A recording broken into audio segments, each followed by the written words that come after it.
Well, hello friends and welcome to this rather short presentation on the CFA Level 2 exam results for November 2025.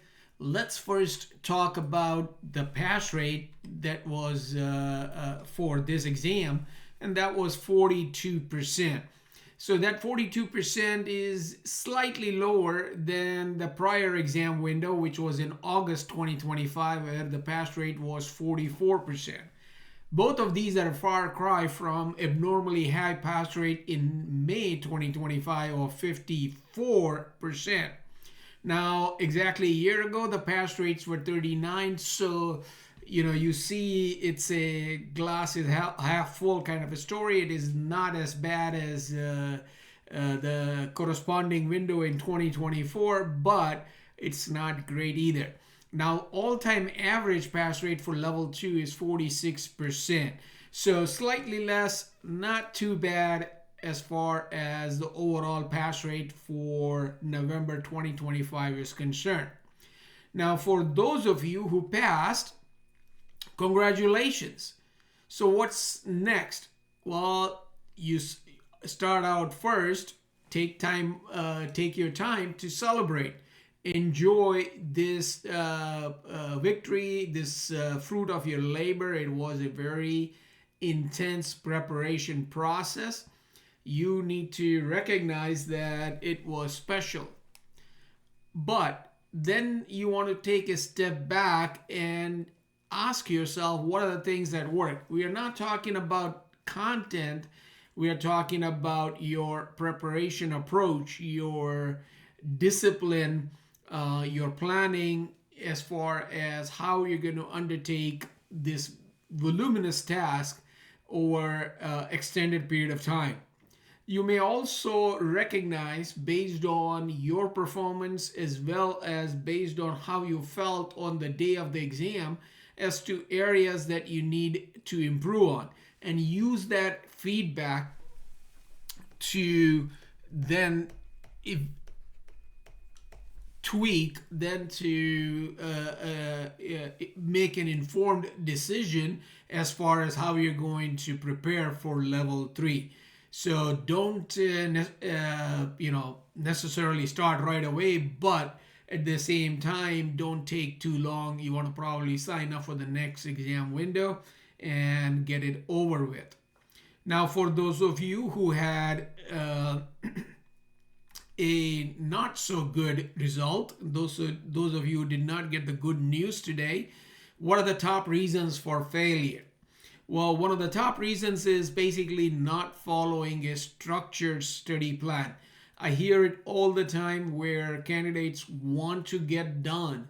So they are kind of racing themselves to get through every single chapter, every single reading as quick as they can, regardless of whether they internalized it, retained the material or not. And that is not a good recipe. So, yeah, it is not, for many of you, the process of learning is not necessarily a fun task. And like everything in life which is not fun, we try to rush through it. And so you go through the curriculum without doing practice.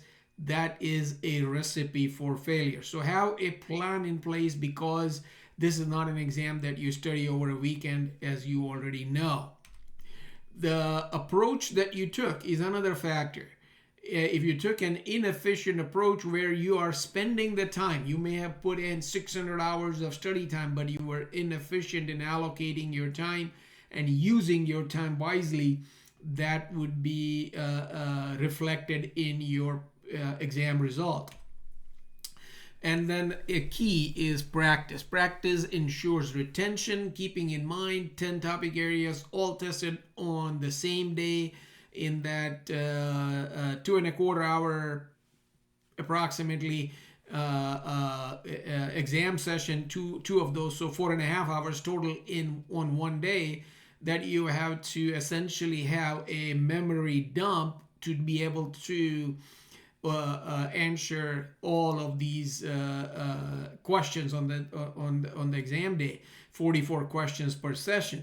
So, not devoting enough time basically reduces your retention and makes your understanding of the material rather hazy, which is a recipe for failure.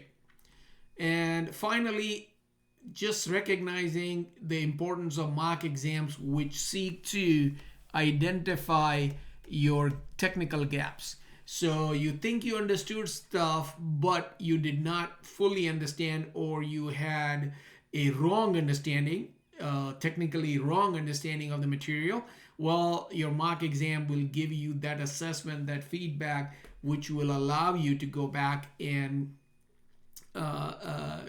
tweak that, which will allow you to get a good handle on that underlying weak area.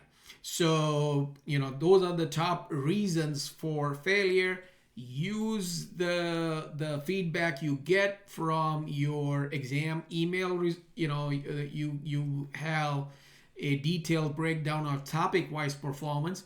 Use that to adjust the time you're going to allocate, but doesn't mean that even if you did well in one topic area, doesn't mean you don't review that area at all. So you may spend less time on your strong areas, but don't ignore it. Make sure you reinforce the knowledge, because it may have dissipated over time.